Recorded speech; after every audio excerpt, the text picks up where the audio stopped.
And even though they still worship him, they kind of associate partners with him. Wherein, like when you look at, it's in Exodus, when they create the golden calf. Mm-hmm. So they essentially take on the beliefs of the Egyptian people. Right, up until this point, right? They saw. So what it seems to me like God keeps rebuking them from becoming people that are materialistic, because essentially the reason that they worship all these external deities and gods or false gods is because they're wanting wealth and wanting to follow the customs and the rituals of these other people, and thereby they justify what God has made explicitly forbidden. Now, idolatry being one of them. Now, Islam comes along and says, no, there's no idols to be made. We're not allowed to worship any idols, right? And it makes explicitly clear. But hang on, you skipped over something very important. You're talking. What you did is you spoke erroneously, and I don't know if you did it on purpose or you just forgot about it. The very same text that you read from that told you that the people began to worship a calf condemns that very practice. Now you skipped over the prescriptions for idolatry, and you claimed that it was 2,000 years later when Muhammad comes along and he corrects these things. No, those things were corrected in the very same text that you were reading in the Torah.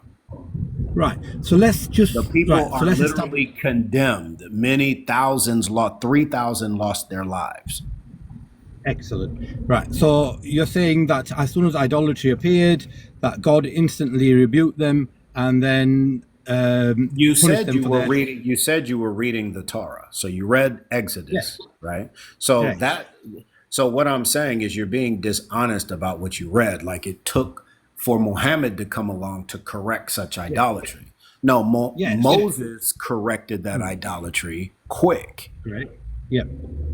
Now, so let me clarify some things then. So say Jesus comes along and he forbids idolatry. Like he says in Matthew 5:17-20, says, I've not come to abolish the law, but to fulfill it. Right. And then the following verse, he goes on to say, I've not come to abolish the law nor the prophets, but to fulfill them. Anyone who says, nothing is to change from the law, not the least stroke of a pen, right? And anybody who says otherwise will be the least in the kingdom of heaven. So that contradicts your belief that the texts have been corrupted. So let me clarify my points there. Okay, you can't use that verse because he says not one jot or one tittle will pass away until all is fulfilled. But you claim that a jot and a tittle has been, numerous jots and tittles have been removed because the text has been corrupted. So you can't have your cake and eat it too.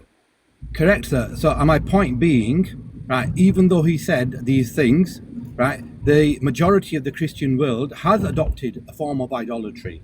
Right, they have got statues of God and the Mother Mary, the Mother of God, and the Father being depicted as an old man in the Sistine Chapel and so forth. So what we've got is nobody rebuking them.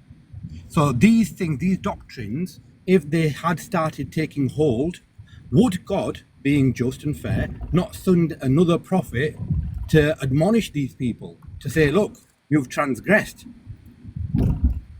No, he did. There's no need for him to do that. Right. So at this very moment in time, just like there was no need for Jesus to come and preach monotheism. Right. So what you're saying is Moses reprimanded the people, the Israelites, upon creating the golden calf, right? And that was fulfilled. But when Jesus came and he preached, "Thou shalt not make idols and make graven images," and so forth. He didn't do that. Right. But him saying that I've not come to change the law, right?